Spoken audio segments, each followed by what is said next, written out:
Hey! This is JJ and Alex. I made a name for myself, I told you I won't be denied. As you wrap up your day, it's time to get your fix of the teams you live for and the sports you love. This is JJ and Alex, presented by G2G Bars on 97.5, the KSL Sports Zone.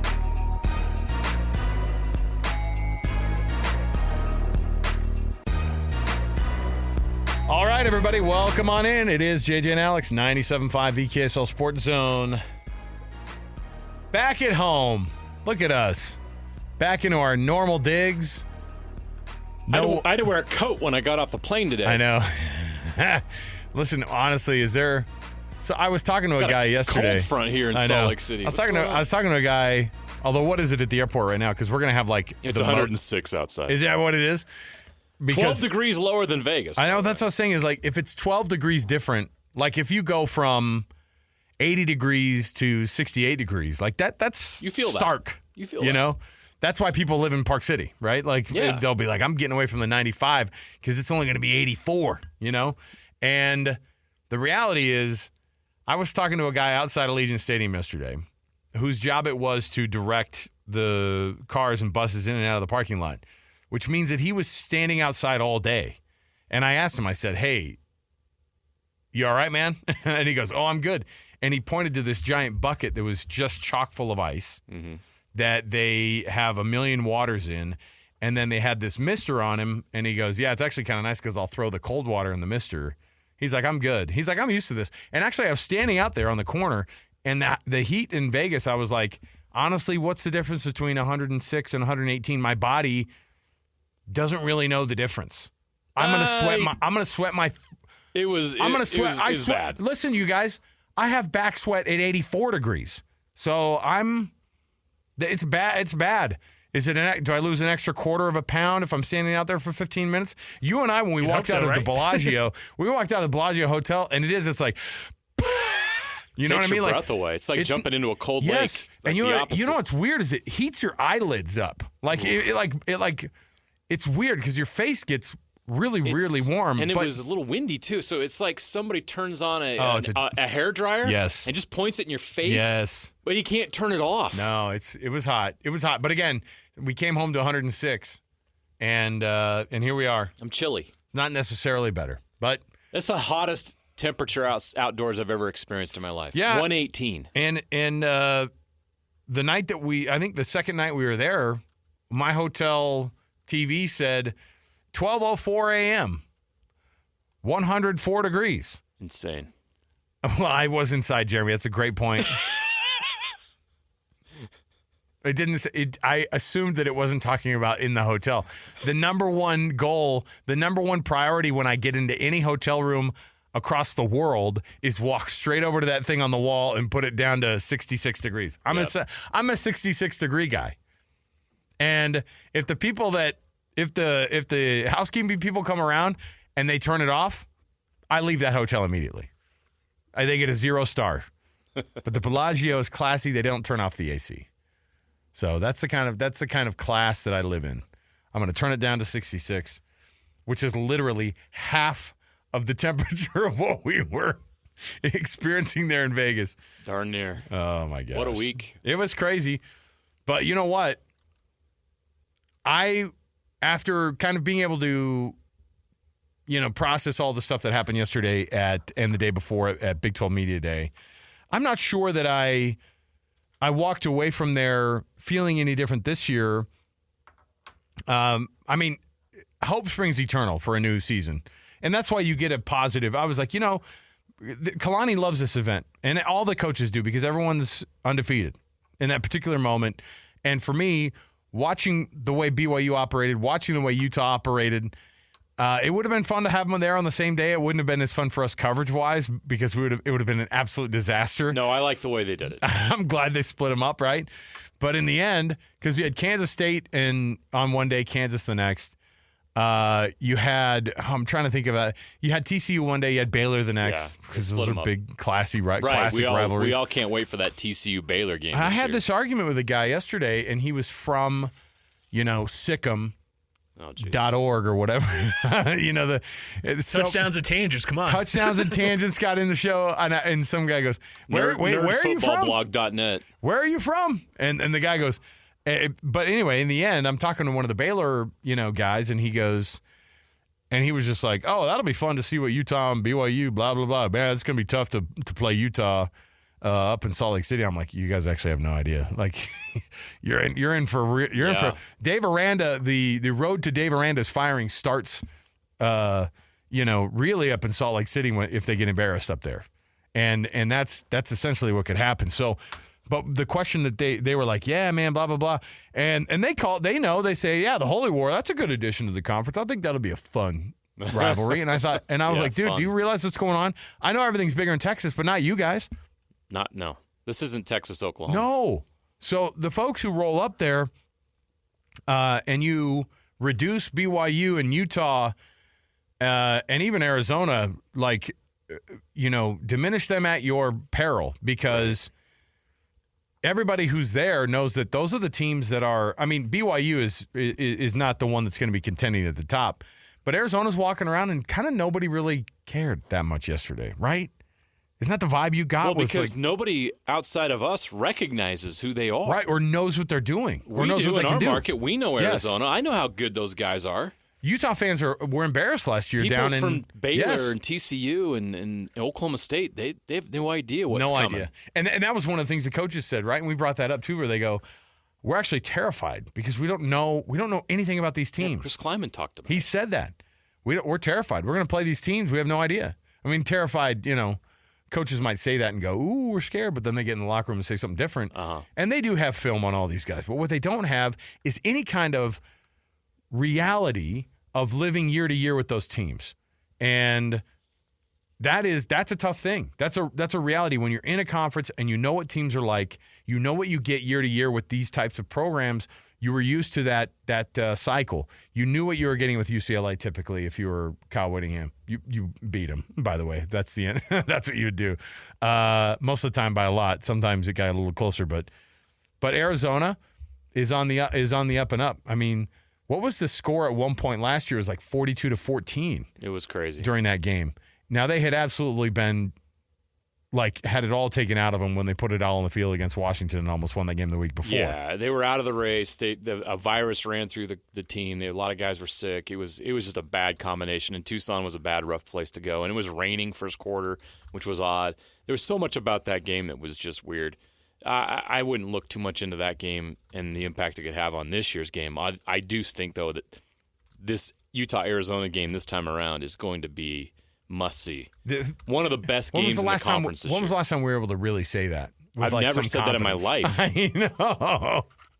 It's like... Can't wait for that Utah-Arizona game. This year I mean it. Remember when Jed Fish came in his first Pac-12 media day, and I remember sitting across from him, and I remember just being like, God bless you, son. Yeah. You're going to have to figure this thing out. Good luck with this job. And to his credit, he turned it around, and you're going to have a lot that's going to be figured out this first year. So Arizona was interesting.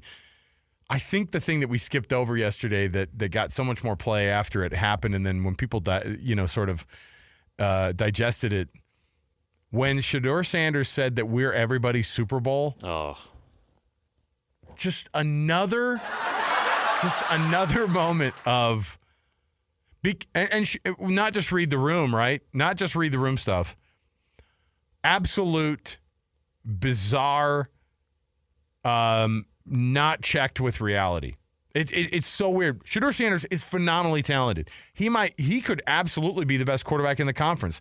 But the reality is that and Deion, by the way, got all huffy and puffy at the media because he's like, man, y'all never give me the benefit of the doubt. They went 3-9 last year.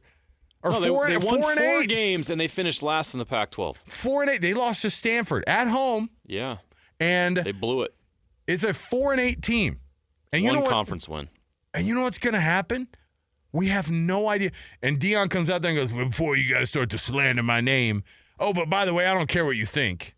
You can't say both of those things. And you can't. You judge my 4 wins different than everyone else's wins. No, when people get 4 wins, ask a BYU fan how 5 and 7 felt.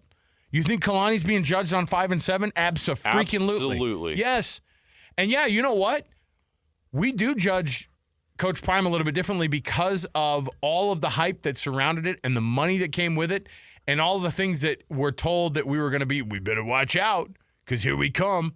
I've got receipts. I know, and so guess what? Then you say stupid stuff like that. We're everybody's Super Bowl. You are when you're a punk like that, though. Like, and it's not for the Super Bowl reason that you're thinking.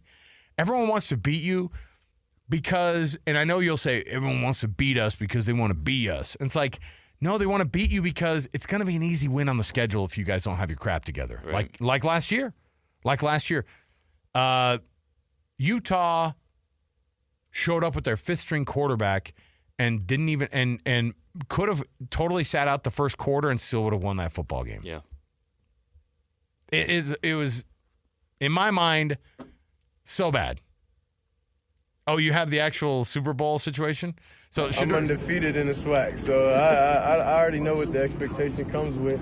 I know we're everybody's Super Bowl, so I'm really just I always stay level-headed, stay grounded because Jackson State. I would never want to be that guy.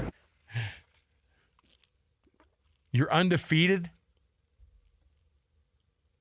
These guys are not living in reality. This Colorado program's not living in reality. It's like the kid from Central Florida. UCF. Oh. Hey, hit the dump button. Hit the Jeremy. dump button. I don't want calls. Terry Mahajer, the athletic director for UCF, just somewhere almost died because he's like something. There's something in the force. There's a disturbance in the force. Well, anyway, bottom line is, at the end of everything, Shedeur Sanders saying that they are like basically the team to beat. You're the team to beat because you are going to be beaten. Like, it's an auto win for some people in this conference, including teams like Utah. Look, Shedeur Sanders, I'm going to absolutely diminish what you're capable of until you can do it. You guys beat TCU last year. Right. Who turned out not to be great. And that was it. Like, you got an early, they were 3-1 early, right? And then 4-2, and then they lose their last 5 games, whatever it was, last 4 games, 5 games in a row. No, I think that they may have lost 7 in a row. It was something crazy like that. The bottom line is, all of these teams that come into this. Yeah, I got their schedule up right here. They beat TCU. Okay, nice. They beat Nebraska. And everybody was like, and by the way, how's Matt Rule doing? Yeah, they figured their crap out. Did Nebraska go to a bowl game last year? Man, think about that rivalry too, by the way. One of the great rivalries. And that was like a clown show last year. Okay, what else? They started out 2-0. They and lost they were 6 in a row to end the year. They started out 3-0. Remember the hype train? They were in the top 25. They were like 17th or something like that. That double overtime thriller against that juggernaut of a program, Colorado State, that also did not go to a bowl that's right. game. That's right. And then they lose to Stanford also in overtime. Right. Well, and then after Colorado State, the honeymoon ended when they got bludgeoned by Oregon 42-6. Remember Dan Lanning talking about clicks? He's all, the only thing that matters to us in this locker room is the numbers that we're going to put up on your team on the scoreboard. Yeah, it's a wild situation. Their only conference win was Arizona State, who obviously was You know not what's good. weird is the confidence that you saw it too. You know what was the weirdest thing? Do you remember most of the way through the day, and Coach Prime didn't do any other appearances except for with TV stuff? Did you see him on Radio Row at all? No. He did Sirius XM. Do you know what? And then when did we see him? We saw him for basically 2 hours sitting in the stands behind us. Did you see him? He sat in the stands behind us for like 2 hours on his phone. Yep. Like 3 rows up, like right behind Radio Row, and sitting there with his handler. And all he did was just get on the phone and hang out. And I thought, you could go through here and you could actually, like, you can act like everyone's disrespecting you, but it's actually the reverse. I don't want to spend time talking about Coach Prime. We just did it. Dang it. Let the hate flow through you. I don't hate Prime, dude. No, I don't either. It's so weird. I'm just disappointed in him. The The clarion call of a dad. No, I mean, I'm not mad, son. I just am that disappointed. energy that he came with last year is gone, and now he's just kind of a jerk. Yeah, it turned into when you start having to turn on the media and be like, I'm treated poorly. It's like, dude, no, you're not. What people are doing what I think it is saying, here are the expectations. You didn't live up to them. Here's the truth. He knows they're going to suck, and it's going to be rough. And really, this whole deal was just all about him coaching his son and being able to control his college career before he makes it to the NFL. The time that I knew he was totally unhinged is when he started his press conference by thanking Mike Gundy for being such a good guy. And I was like, what? Even Mike Gundy knows Mike Gundy's not a good guy. Mike Gundy wasn't even in the room probably because he's like, what's up, boss? You believe that? You hold on. Oh, no. Do you believe in that? Huh? Oh, no. I read through that bull junk you wrote down. I read through that. I sifted through all that. Yeah. Oh, no. Come on. Do you believe? What are you supposed to do? You don't believe. You just answered it. You don't believe. Next question. At the end of the year, did that guy show up and go, by the way, still don't believe? Because the whole thing, I watched your bull junk all year. That's the kind of stuff that ends up happening. Like when you turn on the media, it actually is not good because nobody's trying to go after you, but it doesn't make it any easier on yourself. You know what I mean? It's not good. Well, imagine if Kalani was doing this stuff. Like what we had yesterday. We talked to Kalani, and there was humility, there was accountability, on himself. Like he said, I have to get this right. I have to do this. I have to do that. Like you don't see that with Coach Prime right now. There's this weird vibe there, and obviously there's been a lot of stuff going on behind the scenes there as well. But the whole point I'm making here is this is not going to end well this year. They're not going to win a lot of games, and it's going to be rough. Yeah, some guy shows up to the press conference to ask a question, and he just doesn't. Part of the tactic is he doesn't actually answer anything because he's not going to. Because all he's going to do is run his mouth talking about how this guy. According to his article, I guarantee that guy was a beat writer or somebody who just was doing a breakdown of what the team makeup was or whatever. Or, Colorado's been in a bad spot. Him rolling up and saying, we won 4 times as many games as we won the year before. We talked about the 4 wins being not enough, but it's because of all the junk he talked. Like, everybody should be talking. We would have been talking about how this is a nice first step for Colorado. And if you would have said that and said, we want to take good steps and we can't skip steps, get Will Hardy in there to brand that thing get Will Hardy in there, get Justin Toughness, Zanuck. Sacrifice and passion. Yeah, he shows up to media day and says Colorado that stuff. DNA. He shows up and acts like Bronco Mendenhall, then people will go, all right, he's taking baby steps here. Boy, Bronco Mendenhall.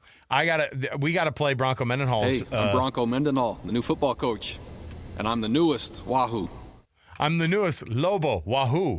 Los Lobos. I will tell you, it's going to be interesting at the very least. By the way, speaking of a guy who won't blow your mind with outrageous what he's going to do, but he'll just do it. That's Bronco.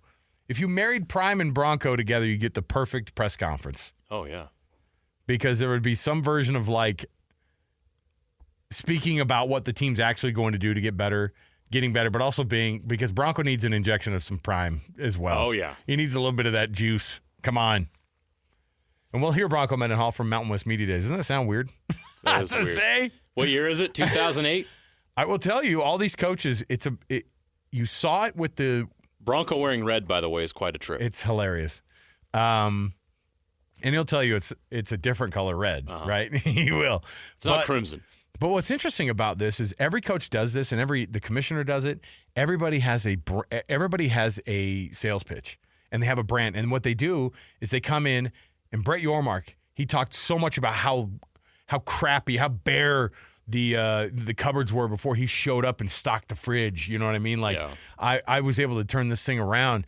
He didn't inherit such garbage from Bob Bowlesby as he's saying that he did, and Coach Prime inherited absolute garbage at Colorado, but it takes a lot longer to rebuild. 100%. Ask Jed Fish at Arizona. Obviously he's not at Arizona now, but he was able to leave because of how quickly he turned it around. But he was also, I don't think he was 0 for his first year. He may have been though. They weren't good. He inherited an over program. But again, Bronco Mendenhall today, he even rolled out the way he put it was like how significantly they had drifted from what they had become, and basically had lost the trust in the community. Wow. Like, that's how far he went with it. It's a program that's lost the community. It's lost, and it's drifted significantly from where it was. And all that is a guy saying, boy, I inherited such a mess. You're going to be really grateful when I turn this thing around. Bronco is a lot of things, and I think that humble is not actually one of them. You and I have sat down many, many times with that guy, and he would come across as quiet and reserved in a lot of cases, very well thought out. I don't think he's like I don't think you could be humble at all in this sport and have success as a head coach. Is that wrong? You gotta have ego. It's a different kind of ego, but yeah, you have to have it. All right. It's not easy to be the alpha running programs. It's not easy at all. Okay, so we've got Bronco Mendenhall to hear from Mountain West Media Days. Scotty G sat down and interviewed him. We are absolutely fascinated by what's going on at Utah State, and I really hope the best for these kids. I really hope the best for this coaching staff. Bad situation. And the full athletic department is trying to figure it out. And the administrators, it's not. Listen, you know somebody up there, drop a prayer for them or a thought, because it's going to be a program that this could be absolutely earth-shattering for a long time in this program if things don't get handled well. And so we'll see how it goes, and we'll hear from Nate Dreiling as well. So very first go at it, right? Is the 33-year-old defensive coordinator who was at New Mexico State last year is suddenly the interim head coach at Utah State. Wow. Wild. Bonkers. How was a young buck of a coach, Lane Kiffin, when he was the Raiders head coach? Wasn't he? That did not end well. I want to say he was 29, right? I don't know exactly. Well, either way. You're close. What 31. was he? 31? Yeah. I mean, that's like Nate Dreiling age. All right, so Nate Dreiling, interim head coach and defensive coordinator for this Utah State team. By the way, when was the last time, you had somebody roll in there who, because he hasn't even been coaching at Utah State in one game yet. Right. It's pretty wild. It's a crazy situation. So we'll come back. We'll listen to some of the things today from Mountain West Media Days. We'll get some thoughts there. We've got tons to jump into. We have some things that we want to play for you that we haven't that maybe we didn't get to yesterday from Big 12 Media Days as well. Tons of things to jump into, so stay right here. Our program brought to you by G2G Bars. All natural ingredients and no preservatives make the G2G Bar perfect for anybody who needs a quick, tasty, nutritious boost. And also Trajan Wealth, TRAJAN Wealth.com. That's TrajanWealth.com for all of your financial fiduciary needs. We will come back. More to go. 97.5, the KSL Sports Zone. For the best coverage of the Jazz, Utes, and Cougars is right here on The Zone. This is JJ and Alex, presented by G2G Bars on 97.5, the KSL Sports Zone.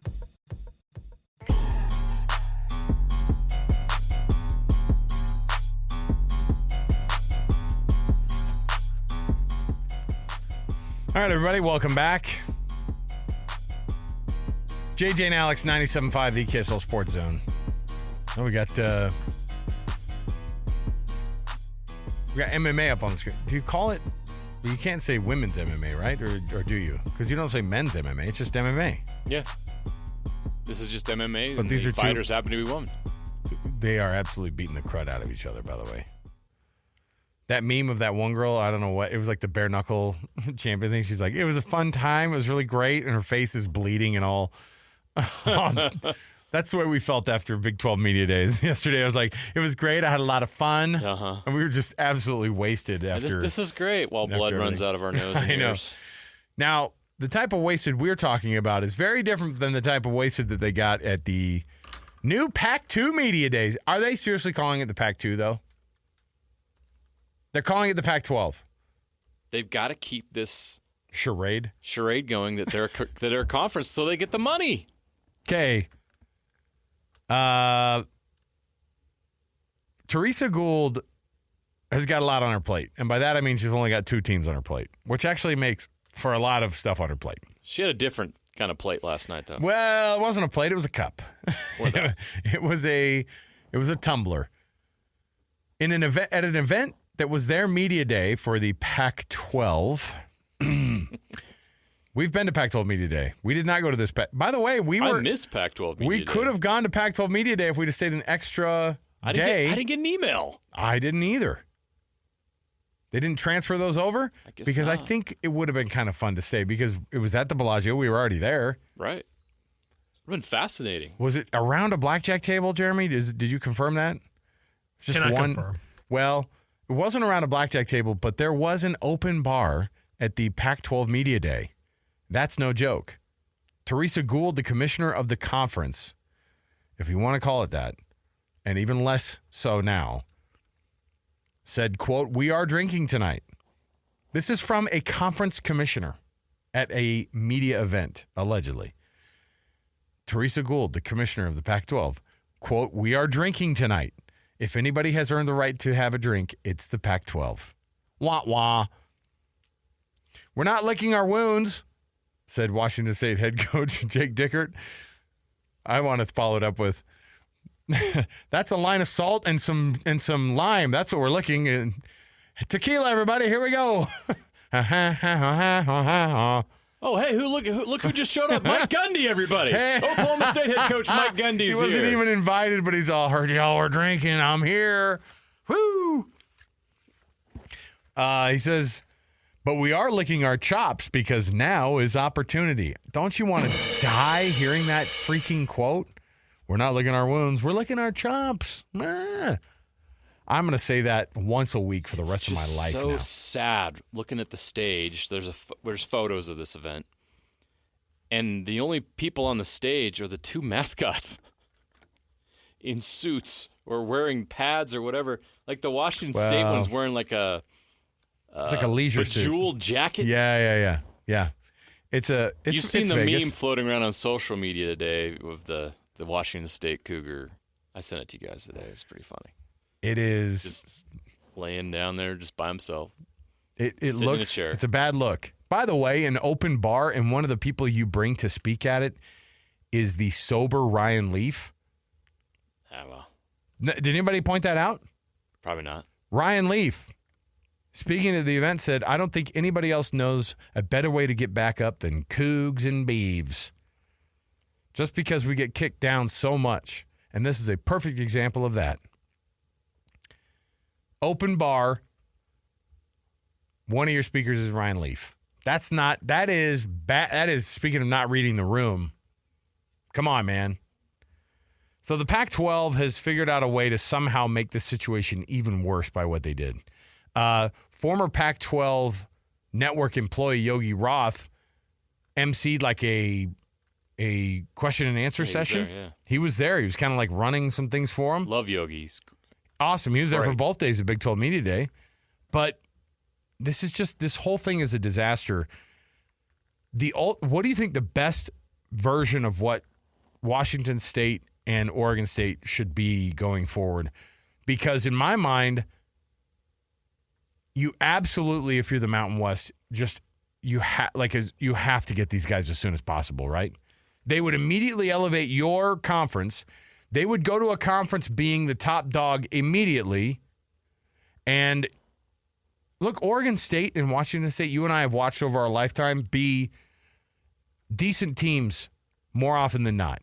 Better teams than people give them credit for. I love the Mike Leach Washington State teams. Of course. The Dennis Erickson Oregon State teams. 3 of my high school teammates went and played for Mike Riley down there at Oregon great State. years. And you know what? Great NFL players have come out of that program. It's an insane thing to think that this is what it's turned into. They're both better than this. Who was at the event then? Who was at this event?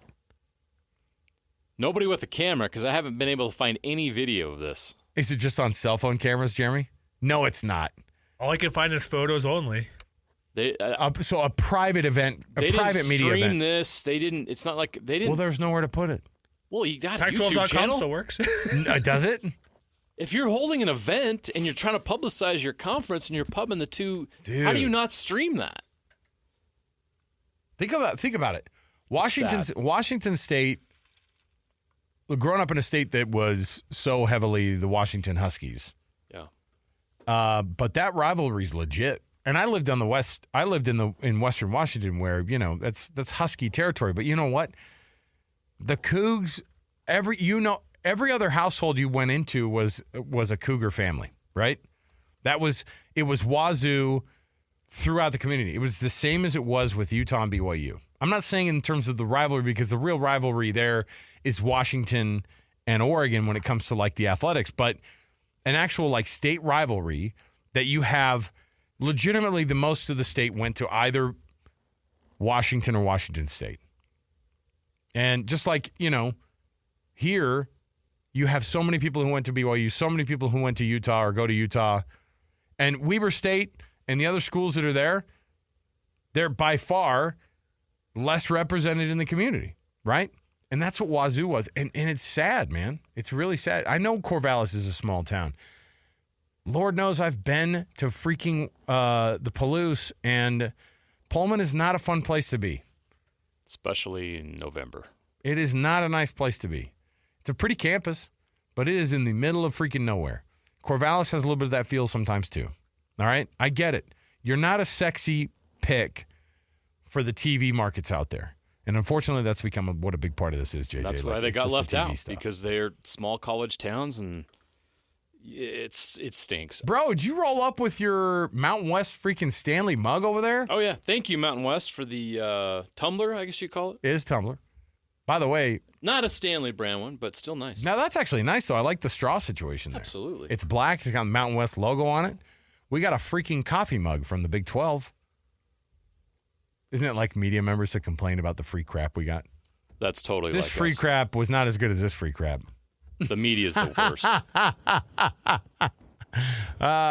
Hate myself a little bit. Sorry, man. So there you go. The Pac-12 is alive and well. So depressing. I'm so sorry. If you're a fan of Oregon State or Washington State, you're an alumni, I'm so sorry. Like you said, I hope they find their way to the Mountain West. They would be awesome anchors for that conference. And you would really form a nice Western group of five Would conference. they immediately be the top dogs in that conference? Not just performance-wise, because I think you'd have enough talent to probably say that, but like, are they good enough to be always in that? Like, would they be ahead of Boise State 100% immediately? Yes. Okay. They have Power 5 facilities. They have had Power 5 money. They are way ahead of the other teams that would be in the Mountain West Conference. But from a competitive standpoint, it would be great. It would be fun. I love that. Ross Dellinger tweeted it out and said, the Pac-12 is holding a scaled-down media event. Is that what you call it? I think people may have mistaken it as they walked by it at the Bellagio for... Like I said, I hadn't... Like a family... We were there. Nobody family, was talking about it. Right. We didn't know it was going on. Zero signage. There was nothing there. What indicated that it was there? Nothing. You'd mistake it for a family dinner as you walked by it. Yep. With a couple What kind of weird convention is that? They got a couple of furries hanging out. Couple of furries. It's Vegas. Say anything goes. It is funny how no one thinks anything of it. When we pulled up the night before, Mitch Harper was dropping me off. We had dinner I guess it was Tuesday night.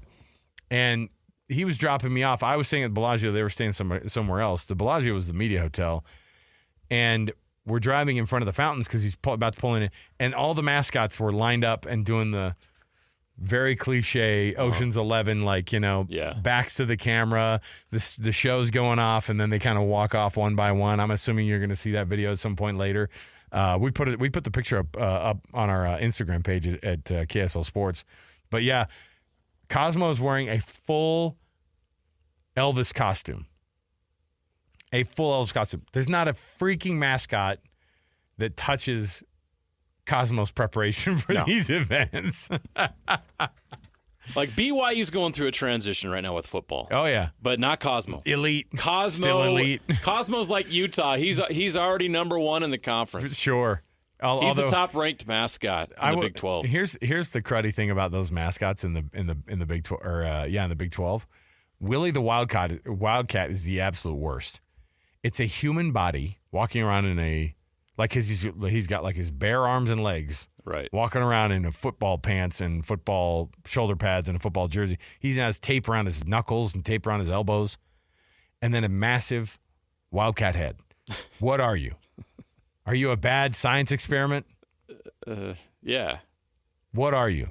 Did you lose the other half of the outfit and you just decided you were going to go with that? Arizona's never had the budget to fully clothe their mascot. They don't have Jed Fish money down there. Listen, the Jayhawk, he's fine, serviceable. Swoop was legitimately harassing other mascots. Like just played the absolute prankster. Swoop's kind of a bully. The Sikkim Bear, what's his name? Craig the Bear? Craig the Sikkim Bear? We don't even know these mascots. I don't even know in the these Big mascots 12. are. It doesn't even matter. You have the West Virginia Mountaineer, who's just a dude dressed up like Davy Crockett. Oh yeah. Oh, the Mountaineer guy. Carrying around his musket. He goes, it's actually kind of nice because I can talk to you guys like as a human being. And we were like, we're still That judging. still shouldn't be we're allowed. still judging you. You're still a mascot. I know. Bro. He was like talking, and he goes, the beard actually wasn't even a thing for the Mountaineer. He gave us a full rundown, and he said he might have the beat on being the beef jerky guy next. Old Trapper? Yeah, that's the pipeline. They just get the old mascots that graduate. He's using his role as a mascot of West Virginia to get that big gig. Yes. Good for him. Absolutely. Okay, we'll take a break. When we come back, the Pac-12. After hours with the Beavs and Cougs. The Beavs and Cougs. Oh, my goodness. Rough times. Nominate your youth sports volunteer that you know for the Hercules Hero of the Week. Submit your nomination to KSLSports.com/contest. Let's get all those in. Get all the great people in your neighborhood or in your community that goes without the recognition as the youth sports volunteer that really could be. They do so much and they don't get paid for it, or maybe they do. Maybe they work at the school or something. But of course, the amount of work they put in doesn't necessarily translate into that big paycheck for them. But you know what? It's because they love the kids. They love your kids. And they do a phenomenal job with the kids. Nominate that youth sports volunteer that you know. Go to KSLSports.com/contest, write a glowing nomination, and then guess what we're going to do? We're going to read it every week right here on our program, and then they win prizes as well, courtesy of the sponsors at Hercules Credit Union and also Beehive Meals. So there you go. We'll take a break. We've got more to go right around the corner. When we come back, we get a Would You Rather. Stay with us, 97.5, the KSL Sports Zone. Listen, everybody. Real life hypotheticals to get your brain churning. As JJ and Alex ask, would you rather?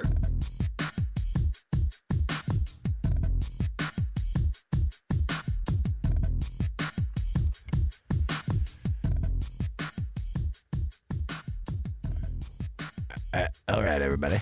Hello. Is this thing on? Just from days of for a couple days of not always knowing what your status was on the air. When you're in a building,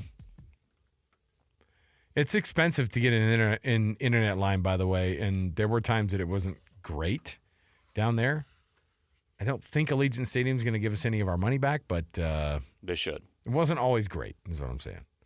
So I will say though, top-notch catering. Good job. How'd you like that food compared to the Dallas-Fort Worth or the AT&T Stadium food from last year? It was better. I thought so too. Yeah. They had Big 12 cookies. Jeremy, you missed out on? They were big cookies. But they were also they were the ones you could tell by looking at them. It's printed on by a cookie machine. They're not the high quality cookies, you could tell. They're the ones that look like they're about as hard as hockey pucks. Hey, write that down as an idea, by the way. Hockey puck cookies for the new Utah Hockey Club cookies. Let's do it. I think Crumble's already on it. All right. Would you rather goes like this. We give you a scenario. You give us whether or not you would want to do one or the other thing. So would you rather be, we're just talking about Oregon and Oregon State, the Beavs and Cougs. What was it called? After hours. I was going to say a sleepover with the Cougs and the Beavs. I'm hard pass on that one. Oh, my goodness. I don't think that would stay in Vegas. Just saying. Light to moderate. Look, they're animals, so it's light to moderate petting with the Cougs and the Beavs. So weird. Everything's an honor code violation with that. Come on, Jeremy, have a sense of humor, brother. Come on. So would you rather be in that situation or be in the Mountain West? Because there is more money in you're essentially doing like an independence situation. I mean, I know there's a conference affiliation, quote unquote, but the reality is they're kind of like going into independence together, like holding hands, going off like the cliff, like Thelma and Louise at the end of that movie. Spoiler alert. They've got to maintain this charade that they're a conference to get the money, and that's all they're doing. And it tells you all you need to know about the current state of college football. Between the contrast we saw with the Big 12 and everything so big, and your mark up there, like a tech CEO, looking like he's running this, convention talk thing, fake Steve Ballmer turning situation, an address to you know what I mean? Yeah. And then you have the contrast of Washington State and Oregon State, who got left out of all this, but have to maintain this charade that they're still a conference just so they can get those checks. When the truth is, they'd be much better off in the Mountain West. Except for the fact that they need the money. Which is what it's all about. I know. It doesn't make any logical sense what they're doing until you find out what the real situation was with that money. Right. And it's a lot of money. Well, that's what I was going to ask. Did we ever figure out what the actual bag is? Isn't it 3 figures? 3 figures. That's not bad. Not 3. Isn't it 3 figures a piece? It's $114 for 9 figures, you? I believe. I believe it's 9 figures. Each. No. I think it was $265 total. $265 million a piece? Yeah. Hey, I don't know about the apiece. Okay. But it's 9 figures. Okay, but that's why they're doing after hours with the Beavs and Cougs. But you'll do anything humiliating for $265 million. That's actually true. But if they hold on to that, I think if they keep this going for like 2 or 3 years, they get the money. Keep this going. If they went to the Mountain West right now, they'd have to give up. Right. They'd become the Mountain West Conference, and they wouldn't be able to keep that money. Smarter to move this to Wendover next year as an event, though, right? Hey, you got an idea now. The Rainbow, what's it called? The Rainbow? The Rainbow Casino. I see how I fly them in there. See how I did that? I pretend like I didn't know. No, what is that called? The Rainbow Casino? Yeah.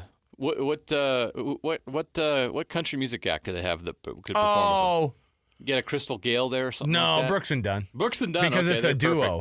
You got a duo. Brooks and Dunn. It's got to be a duo. My goodness. Trying to come up with the best Wendover act. Look, if they're open but you know what? After hours. Then Wendover. have some self-respect and actually put on an event. Then don't do a thing where you go open bar.